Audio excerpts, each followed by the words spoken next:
Happy Halloween, everybody. Are you ready to get some punk on? I am one of the ones that is still working on the Panning Punk project, and so this is my update. Before we get into all of that, I'm going to ask you to please do all of the things. And you guys know what those things are better than I do. I am lazy, so I am filming this today, and you're going to get this as soon as I get done with it. I've got my monkey shirt on. I don't have all of my Halloween stuff down here. I've got some decorations, but I don't have my costumes and stuff, so this is as good as we had today. Just got done giving the kids candy, and it was a great time. So, that means it's time for me to update you on Panning Punk. This is the project that was created by Allie of Wonder in Alley Land. She did it as a Fantastic Ladies collab, so you know that Facebook group is going to be linked below along with her. We started this on January 1st. Well, it started January 1st. I started at the end of the month, which is the reason you always get my updates at the end of the month. This is going to run through December 31st. And we were doing 4 to 6 prompts. She gave us a list of 20, but let us bring in our own stuff. Every month I have focused on either an era, a location, a band, whatever it may be, and have added in my own stuff as well as hers. So it's a rolling style project, but we would have been able to do the same prompt more than once with a new item if we so choose. Whatever. Grammar's out the window at this point. Because I brought in so much of my own stuff, did not do that. The hashtag on this is hashtag Panning Punk. So let's talk about what we have going on. So I had Nirvana's song Breed in there, and it was something that I did not really care about. For that, because I don't care about my brows, I had brought in the Benefit Gimme Brow. I was in shade 2, and we had decided, or I had decided, and let you guys know, that I wasn't going to bring that with me because I really didn't know how much was left in it. I got an additional 7 uses on that before I left, and that is going to be a finished prompt that we're just going to count as a rollout. I did ditch it. I started the new one when I got here. So, all right, the next one was from Allie's list, and this was Fall Out Boy's She's My Winona, a product that has your heart and soul forever. I have the Mary Kay Spun Silk eyeshadow in. This started as a 3.3 gram product. Last month we were at 2.8. We're now at 2.6, and we have pan, you guys. We have got a whole lot of pan. So my goal is to finish this completely, and I am making a really good dent in it. I am very happy with that. I've used that an additional 8 or 9 times. My numbers are a little wonky, but I have been using that since the last update and will continue to do so. Then next, I had Panic at the Disco, also from Allie's list, the song High Hopes, a product that you have high hopes for or hope you can reach your goal on. I had an old e.l.f. concealer in Fair, which was so dark, never worked as a concealer, but I was using it as part of an eye priming step. And I did not get to finish it off completely. I wasn't going to bring it with me. It's too much of a mess to do. So this is going to count as a done prompt, but I did get an extra 7 uses on that also before I left. All right. Then Good Charlotte's I Don't Want to Be in Love, also Allie's list, a product that you can use for multiple things or multiple ways. I brought in the Laura Geller Baked Highlighter in French Vanilla. I had one there. I have one here. So my goal on this was just a straight up 40 uses. It's just your pretty average light highlighter. I had 18 as of last update. This time I have gotten an additional 13. So I think that's 31. Okay. I'm not great at math, but so far I'm getting 31. This is the one that I actually use here and here and just highlight my eyes and bring them up so that they don't droop.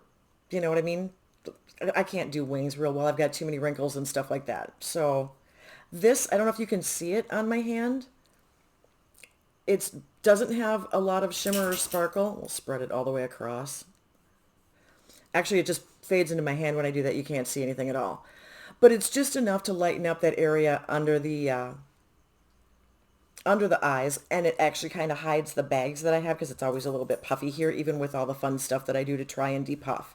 So that's got another 9 uses. That is staying in the project. Then I had done an MC5 song called Miss X, and it's something sensual. For that, I had brought in my MAC Under the Covers lipstick, and I wanted to use this 5 times, and this is what it looks like. I've actually worn it 4 different days, so I have one more use on this until this will be a rollout. So this is going to stay in for its last use, but we're getting there. Getting there. I like the color. It's really, really a fun one. Yeah, I had 3 at the last update. I've only used it one more time. I put a lot of lipsticks into other projects, so I may have gotten a little out of control with that. Then we have got from last month, I brought in the Clash, Should I Stay or Should I Go, which I did a thing on the Clash, but this was Allie's. Okay, Allie had it on there. I think this was her song. I don't remember which was hers and which was mine. Anyway, so it's an item you're not sure if you want to declutter. And I brought in this Rare Beauty Magnetic Spirit palette just because I kind of sometimes forget that I have it. It's the only eyeshadow palette I have from Rare Beauty. I think I was holding it upside down. Whatever. Anyway, it's an all shimmer palette. And these are the shades. It's really pretty. I really do like it. I have used everything twice. This one I've used, whoa, blinding, 3 times just because it's a really nice inner corner brow bone type of shade. But I have 1 use left to go on the purple. And then that will be ready to go. So 1 more on that shade and then it's going to be a rollout. But it is really nice. There's some really pretty stuff in here. And I was surprised because a couple of these colors, like we got an orange and a green. And that's not, I don't do a whole lot of orange, and that green is so dark. Oh, I think you're getting a good look at it, that it can look blackish. It's a really nice, pretty olive color. And then this gorgeous pinky shade called Ablaze. So pretty. So, so pretty. So deal with this is, I don't want to declutter it. I really like it. It performs well. It's pretty. It doesn't require any extra use, doesn't have a lot of fallout, doesn't kick up in the pan.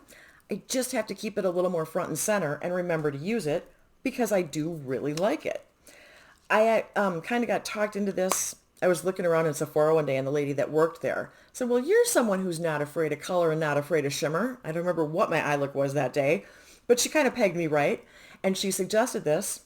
And I'd used it before, but I wanted to make sure I still loved it.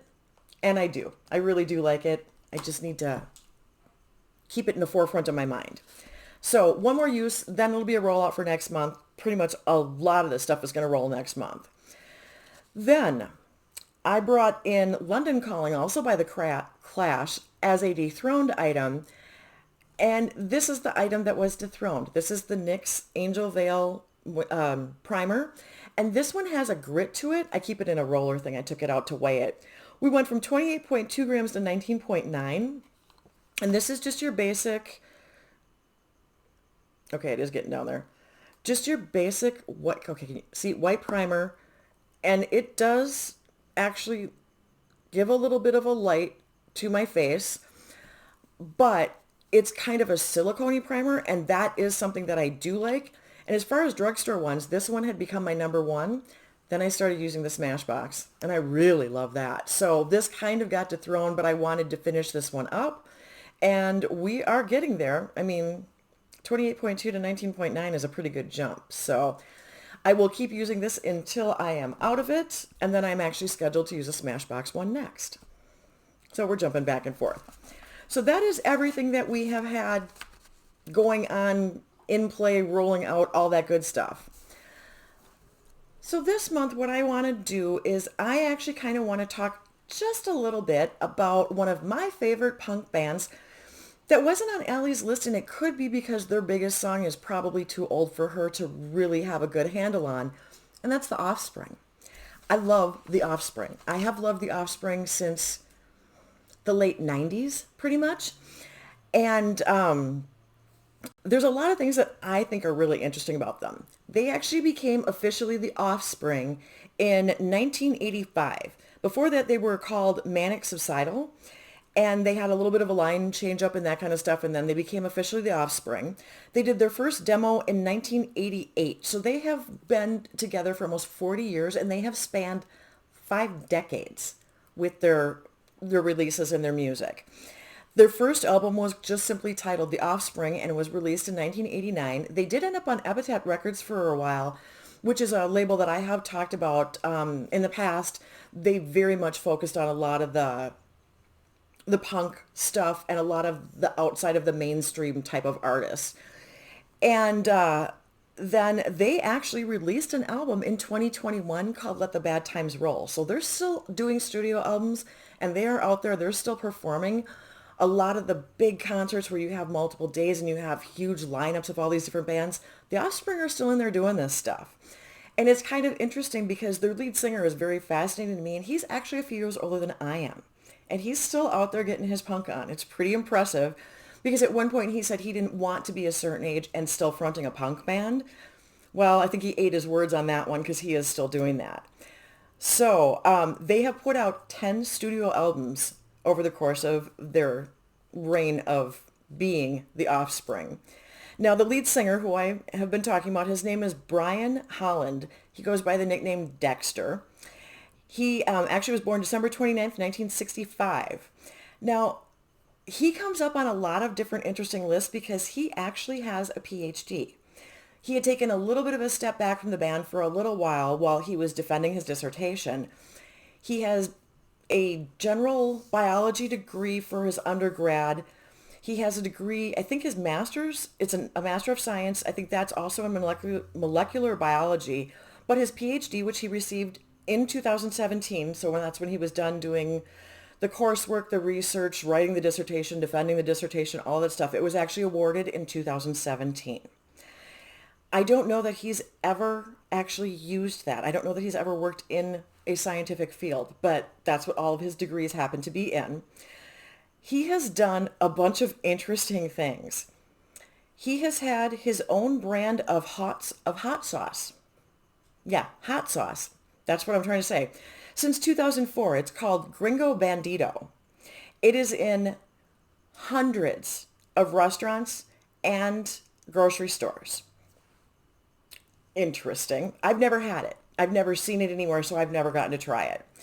And then he also co-founded Nitro Records, which was their own label. And he operated that label.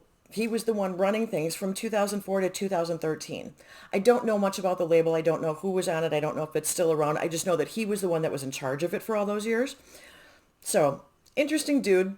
And now, if he was born in 65, man, that makes him like, he'll be 57 or something like that. He is 57. He'll be 57. Interesting. It's kind of like the guys from Flogging Molly. They're also some of the ones that talk about, it's hard being the front guy of a punk band when you're that old because you're doing a lot of jumping around, a lot of running around. But from what I've heard, because I've listened to some of their newer stuff, his voice still sounds really, really good. It's still really impressive. Now, what I typically do is I give you 5 songs. I put some stuff in here with some of my own prompts, but I always throw them out there if anyone else ever wanted to do this. I don't know if this project is coming back. I haven't heard anything. I would love it if it did because this is so much fun for me. I love exploring all these different things. And this has always been, anything I put out there with regards to this project has always been free reign. Anybody who wants to use it has always been welcome to.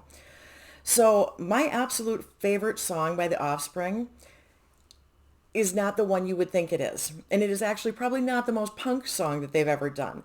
But it is a song called Gone Away. It came out in 1997. And part of the lyrics of the song are Black Roses and Hail Marys can't bring back what's taken from me. And the song is about loss. And it's about I would trade places if I could and how much that loss impacts, in this case, his life. I don't know who the song is about. I didn't look that far into it, but I've just always had an attachment to that song because there were certain things going on in my life when that song became popular. And you will still hear that one on the radio quite a bit too. So for me, I wanted to bring that song in, and that part of the lyrics fit perfectly because I have a copacetic shadow called Black Roses. And I want to put this shadow in for 5 uses. I love having blacks in my projects which seems like a kind of weird thing. It's a sparkly metallic-y black. It looks kind of like a cross between a charcoal and a black, but it's a really pretty sparkly black. So that's going to come in for that song. Then the song that I didn't do, the one that I think everyone knows, is the one that everyone knows as Keep 'Em Separated, but the song is technically titled Come Out and Play, and I didn't even put that one on my list. That's the one I figured probably would have been in here if any of them had been. But anyway, so the next one I picked was The Kids Aren't All Right, and that's from 1998, and there's a line in there saying, chances thrown, nothing's free, longing for what used to be. For that, I'm actually bringing in a freebie, and this is the cutest little thing in the world, you guys. I just recently got this, and I've wanted to try these. When they were in the 21 Days of Beauty, they sell out so quickly, I've never had the chance. So this is a tiny little version of the Tarte Maracuja Juicy Lips. Mine is in rose. It has 0.07 grams of product in it. And I weighed it out, and the whole thing with the component weighs 6.4. These are the kind you click up to get the use on. With this, mine does roll up and down. So there's not a ton of it. I mean, it's a fair amount, but I wanted to put this in and see if I can maybe get this one finished off. And I figured if I threw it in here and got to try it a little bit, I could decide whether or not I want to pick up that holiday set. So that's what it looks like. It's a balmy type of product. I think most of you guys are probably more familiar with this stuff than I am, but I'm throwing this in to finish off. All right. Then the next one is, I did have the lyrics for that. Okay. The next one that I have on my list is You're Gonna Go Far, Kid. It's from 2008, and the lyric in that is, with 1,000 lies and a good disguise. And it's talking to someone, saying how they'll be able to advance in life, basically. But I thought, the disguise part, I thought, well, that's a good place for a dupe. And I wanted to bring in the Alter Ego Harmony palette. This one is the dupe for, I mix these up all the time. This one's the dupe for Retro, I believe. And I want to do it as No Pan Left Behind. It looks really brown when you look at it here, but there's a lot of pink to this. There's some great shimmers. There's some fun kind of mattes. It's got all the different textures just like the Natasha Denona does. So we'll do a few swatches. And I thought this would be a nice, to an extent, companion. Oh, that one's too light. It's not going to show up. But I thought it'd be a good, companion palette for me to bring in with some of my other colors. I don't know if you can see those shades on my arm. They're a little bit hard to see. I think I'm losing one of them. And they look kind of brown when I'm looking in what I see, but I think they look more pink on my fingers. So I just want to do this as No Pan Left Behind. I do have the Glam palette in Minnesota. And honestly, with some of this, I like having some of the Alter Ego because I like being able to have it in both places. This is significantly cheaper. And it is, in my opinion, color-wise, incredibly close. It does have the different textures and formulas, so I don't feel like I'm really missing out on that. And it does, the Alter Ego, from what I've had and what I've seen, performs fairly well too. So that's what I'm bringing in for You're Gonna Go Far, Kid. All right. And just to give you a couple of others, just because, that I would throw in Let the Bad Times Roll, which is the title track off of their 2021 album. And one of the lines on the song is, I'm turning my back on you. And I thought that would be a good one for a brand that you no longer buy from, for whatever reason it might be it a scandal, be it you don't like something that has changed, you're just over it, it's too mainstream, whatever it would be. And then I also wanted to bring in All I Want from 1997. The line in this one is, leave me alone, not asking a lot, just don't want to be controlled. And for that, I thought the perfect item to go with that would be something that you like, even if your friends don't. Or something that you like, even though it didn't get all of the hype. If you were being pushed toward ABH and all of their palettes, or towards Urban Decay's Naked, but you found something that you liked better from a different brand, this would be a good place to put it. I just like coming up with some ideas. Anybody can change anything and do whatever prompt they want. I just like throwing it out there just because it's something that I like looking into and having fun with and pulling a meaning from the song that makes it fit into the makeup world. So that is what I have got for you this month. Thank you so much for spending your time with me. I hope you enjoyed it. And go listen to some Offspring. Happy Halloween, and hope you had fun trick-or-treating if that's what you did, going to a party, dressing up, giving out candy, whatever it is. I hope you had a good time doing it. Until next time, y'all. See ya. Bye.